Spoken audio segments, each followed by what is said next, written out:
You know, whenever you hear people talk about crypto and blockchain, words like decentralization and security get thrown around a lot. But what's really fascinating is that this security, it isn't built on guards or gates or some big company watching over things. Nope. It's built on something way more elegant and honestly, way more powerful. Pure math. So today, let's put the pieces together and solve this crypto puzzle. And that leads us to the biggest question of all, the real head scratcher. It's a total paradox when you think about it, right? How can you possibly trust a system that by its very nature is trustless? I mean, there's no bank, no government, no CEO you have to put your faith in. So where does that trust actually come from? Well, the secret, it's not really a secret, it's just incredibly clever. The trust comes from a series of brilliant mathematical solutions to some really fundamental problems. It's a beautiful system, and we're going to break it down, piece by piece. Okay, to get started, we need to talk about locking up information. For the longest time, the main method was something called symmetric encryption. Just think of your house key. You use the same key to lock the door and to unlock it. It works, it's fast, but there's a huge problem. How do you get a copy of that key to your friend across the country without someone intercepting it? That's the key sharing problem, and that's where asymmetric encryption comes in and just completely changes the game by using two different but connected keys.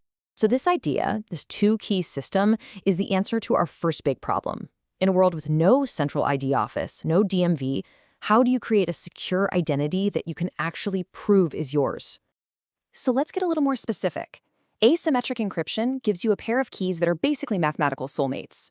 One is your public key. You can share this with anyone, post it online, shout it from the rooftops, it doesn't matter. The other is your private key, and you guard this one with your life. Now here's the magic. Anything that gets locked using your public key can only be unlocked with your private key. And just like that, you have the foundation for a secure digital identity. The best way to think about this is the mailbox analogy. It's perfect. Your public key is like the mail slot on your mailbox. Anyone in the world can know your address and drop a letter, or in this case, some crypto, into the slot. But your private key, that's the actual physical key that opens the box. Only you have it, and only you can get what's inside. Simple, right? But incredibly secure. Now, what's really cool is that not all of these systems are built the same. An older method, called RSA, needs a really, really long key to be secure, over 3,000 bits. But a newer method, called elliptic curve cryptography, or ECC, gives you the exact same level of security with a key that's tiny in comparison, just 256 bits. Now, for a global system like a blockchain, where every bit of data matters, being that much more efficient is a huge deal. It's no surprise that Bitcoin and Ethereum both use ECC. And all of this leads to what is probably the single most important mantra in the entire world of crypto. I really want this to stick with you. Not your keys, not your coins. It means exactly what it says. Whoever has control of that private key has control of the assets, period. It's not a friendly suggestion, it's like a law of digital physics. Your private key is your ownership. Okay, so problem number one solved. We have a digital identity. But, solving one problem just leads to another. How do we prove a transaction is actually from us? How do we stop forgeries in a digital world where copying something is as easy as hitting Control-C? I mean, really think about that.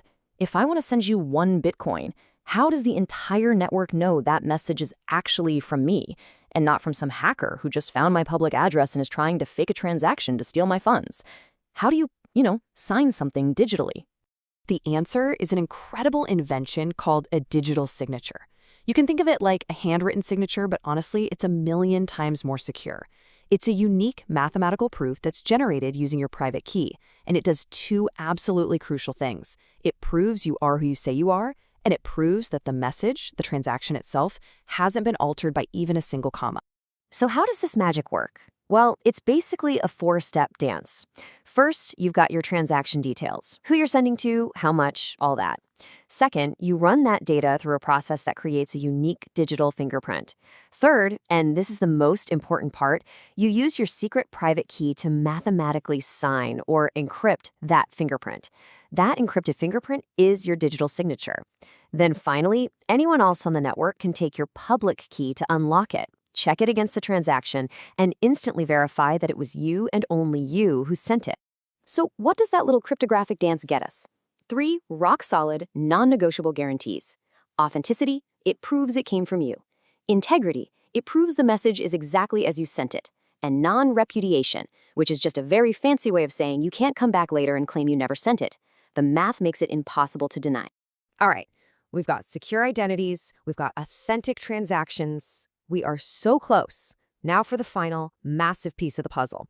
How do we stitch all these transactions together into one single, permanent, unchangeable public record? How do we build the chain in blockchain? The tool for this job is called a hash function. And the best way to think about it is like a digital wood chipper.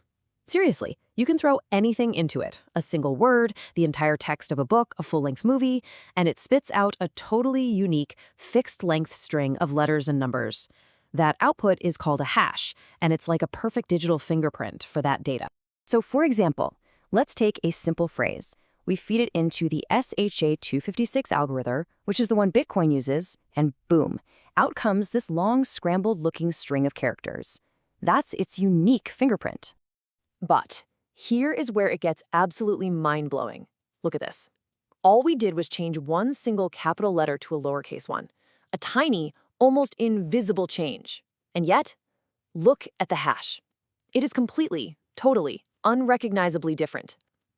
This is called the avalanche effect, and it's the key to making the blockchain so incredibly tamper-proof. So basically, these hash functions have three superpowers. They're one-way, you can never get the original book back out of the wood chipper. They're deterministic, the same input will give you the exact same fingerprint every single time. And they're collision-resistant. It's practically impossible to find two different inputs that somehow create the same fingerprint. And here it is. This is how it all clicks together. Every new block of transactions that gets added to the chain takes the unique fingerprint, the hash of the block that came right before it, and includes it inside its own data before it gets fingerprinted itself. This creates an unbreakable cryptographic chain.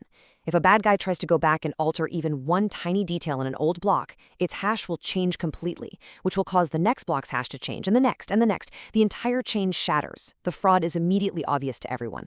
That is immutability. So, we've pieced together this incredible system of digital trust, all built on math that works with the computers we have today. It sounds pretty much perfect, right? But what happens when the very rules of computing start to change? See, the really hard math problems that make our keys and our signatures secure, they're only hard for the computers we have now. They're what we call classical computers. But there is a new kind of computer on the horizon that doesn't just play by a different set of rules, it's playing a completely different game. And I'm talking about quantum computing. Now, we're not there yet, but in theory, a powerful enough quantum computer could one day just tear through the math problems that protect our private keys, essentially shattering the entire security model we just spent all this time building. This isn't a problem for today or probably tomorrow, but it is a very real threat on the long-term horizon. But hey, don't worry, the world's cryptographers are not just sitting around waiting for this to happen. The entire field of post-quantum cryptography is already hard at work, developing brand new types of encryption based on different, even harder math problems. Things like lattice-based crypto and advanced hash-based signatures that will be secure against both the computers we have today and the quantum computers of the future. And that really brings us full circle, doesn't it? The entire history of keeping secrets, from ancient realm all the way to the blockchain, has always been this epic arms race. It's a constant battle between the code makers trying to build something unbreakable and the code breakers trying to find a crack. The math we rely on today is incredible, but the race is never truly over. So the real question is, who do you think is going to win the next round?